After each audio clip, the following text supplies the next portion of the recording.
आपको पृथु अवतार की कथा श्रवण कराई जा रही है। पृथु अवतार भगवान का पृथ्वी रूप में अवतार हुआ है। महाराज अंग की पत्नी मुनि सुनीता, महाराज अंग थे, उनकी पत्नी थी सुनीता। श्री भागवत साक्षात मृत्यु की कन्या थी। उनसे बैन नामक पुत्र हुआ। उनकी नामक कौन सा बैन नामक पुत्र हुआ, जो अपने नाना मृत्यु के स्वभाव का अनुसरण करने के कारण अत्यंत कुकर्म करने वाला हुआ, कुकर्म करता था। और फलस्वरूप उसकी दुष्टता से उद्विग्न होकर राजसी अंगनगर छोड़कर चले गए। तो पुत्र जो है कुकर्मी था, पिता जो है दुखी था, और अपना जो है कुकर्म के कारण अपने पुत्र का कुकर्म नहीं देख सके, वो असहाय नहीं हो गए, तो वो छोड़ के चले गए। फलस्वरूप उसकी दुष्टता से उद्विग्न होकर राजसी अंगनगर छोड़कर चले गए। राजा के अभाव में राज्य में अराजकता फैल जाए, यदि राजा नहीं है तो फिर प्रजा दुखी होगी कि नहीं। और इसलिए ऋषियों ने और कोई उपाय न देकर बैन के अयोग्य होने पर भी राज पर अभिषिक्त कर दिया, और राजपद पर अभिषेक कर दिया। कुकर्मी था, उसे राज सौंप दिया। बताइए, राजा बयान है। स्वभाव से क्रूर, ऐश्वर्य पाकर अत्यंत उन्मत्त, विवेक शून्य बैन जब धर्म एवं धर्मात्मा पुरुषों की विनष्ट करने पर जो है चुल गया, मनुष्यों के साथ दुष्व्यवहार करने लगा, तो फिर ऋषियों के समझाने पर भी समझना तो दूर रखा, उल्टे उनकी जो है अवहेलना की। तब क्षुब्ध ऋषियों ने क्रोध करके हुंकार मात्र से बैन को मार डाला। तेज आवाज बताकर दौड़कर उसको मार डाला। परंतु कोई राजा नहीं होने के कारण लोक में लुटेरों के द्वारा प्रजा को बहुत कष्ट होने लगा। जब राजी नहीं है उस प्रजा तो जो कष्ट होने लगा, प्रजा को दुखी होने लगी। यह देखकर ऋषियों ने बैन के शरीर का मंथन किया। ऋषियों ने उस शरीर का मंथन किया और प्रथम जांग का मंथन किया। पहले जांग का मंथन किया, और उनमें से एक बौना पुरुष, कुरूप, बौना जो बोलता नहीं था, कुरूप एक काला कलूटा उत्पन्न हुआ, एक पुरुष उत्पन्न हुआ उससे। और जब उसने पूछा कि मैं क्या करूं, तो ऋषियों ने कहा, निषेध बैठ जा। इसी से यह निषाद कहलाया, इसलिए इसे निषाद का जन्म यहाँ से हुआ। और बैन की भुजाओं का मंथन किया तो एक स्त्री पुरुष का जोड़ा प्रकट हुआ, स्त्री और पुरुष प्रकट हो गए। ऋषियों ने पुरुष को पृथु नाम से एवं स्त्री को अर्ची नाम से संबंधित किया। पृथु यहाँ से हुआ। ऋषि ब्राह्मणों को श्री पृथु जी के हाथ में बिना किसी रेखा से कटा हुआ चक्र का पाँव में कमल का चिन्ह देखकर बड़ा हर्ष हुआ। पृथ्वी के रूप में साक्षात श्री हरि के अंश से ही संसार की रक्षा के लिए अवतार लिया है पृथु ने।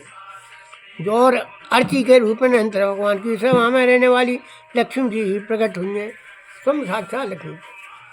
सुंदर वस्त्र आभूषण से अलंकृत महाराज पृथु का विद्वत राज्याभिषेक हुआ, उनको राज तिलक कर दिया। और उस समय अनेक अलंकारों से सजी हुई महारानी अर्ची के साथ भी दूसरे के अग्निदेव के साथ जान पड़ते थे। दोनों जो सब लोगों ने उन्हें तरह तरह को प्यार भेंट किए। इसके पश्चात सूत, मागध और बंदीजनों ने स्तुति की। ब्राह्मणों ने पृथ्वी जी को प्रजा का रक्षक उद्घोषित कर दिया कि प्रजा की रक्षा करेंगे। बैन के अत्याचार से उत्पीड़ित पृथ्वी ने समस्त औषधियों को अपने छिपा लिया था। उन्होंने जो है पृथ्वी समस्त औषधियों को छिपा लिया, तो बैन ने औषधियाँ सब छिपा के रखेंगी। बहुत समय बीत गया था, अतः वे औषधियाँ पृथ्वी के उदर में जीर्ण हो गई थी, बेकार हो गई थी पृथ्वी को उदर में। यही कारण कि जब श्री पृथु जी का राज हुआ तब भी पृथ्वी रसा होकर भी रसहीना हो बनी रही। फलस्वरूप भूख के कारण प्रजा जनों के शरीर सूखकर कांटे हो गए थे।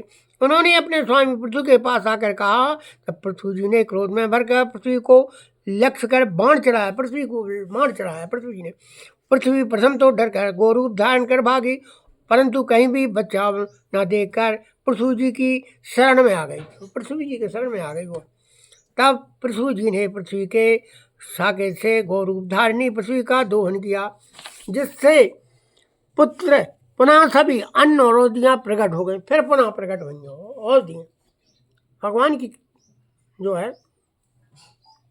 ऋषि मामूली नहीं थे, ऋषि भगवान के अवतार। ऋषि जो थे सब ऋषि, अत्रि, भरद्वाज, गौतम, वशिष्ठ, जामनक, ये ऋषि जो उन्होंने कठिन तपस्या की। तपस्या करने के बाद उन्हें सिद्धियाँ प्राप्त हो गई। उन्होंने जो अपनी इच्छा अनुसार व्यवहार बर्ताव किया। और ऋषि की संतान है ब्राह्मण, जितने भी ऋषि हैं उनकी संतान है ब्राह्मण। अब इस प्रकार सभी अन्न औषधियाँ प्रकट हो गईं, प्रजा सुख चैन से रहने लगी।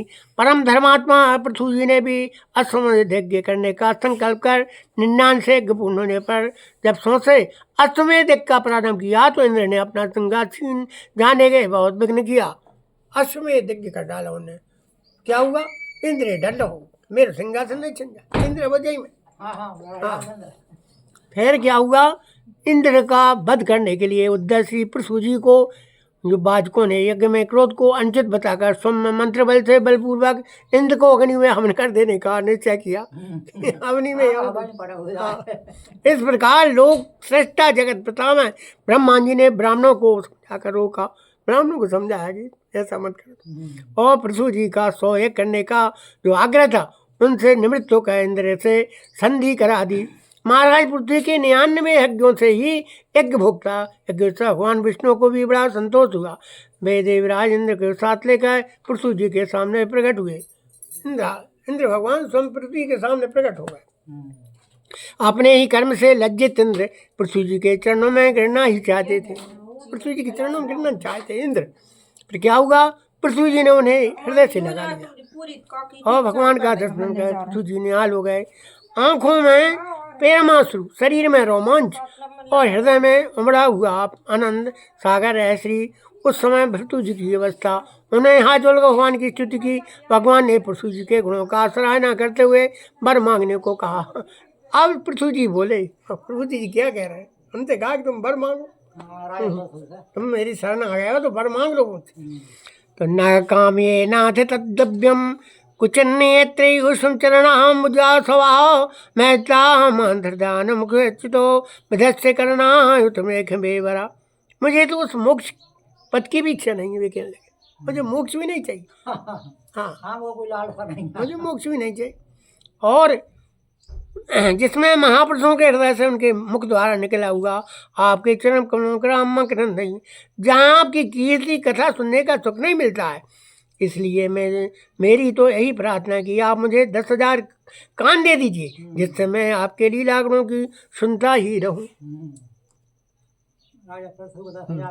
और इस प्रकार प्रार्थना करने पर उनको अपनी भक्ति का वरदान भगवान अंतर्धान हो गए। भगवान अंतर्धान हो गए। बहुत काल तक धर्मपूर्वक प्रजा का पालन का पृथ्वी जी सनत कुमार जी के उपदेशों का स्मरण की। अब मुझे अंतिम पुरुषार्थ मोक्ष के लिए प्रयत्न करना चाहिए।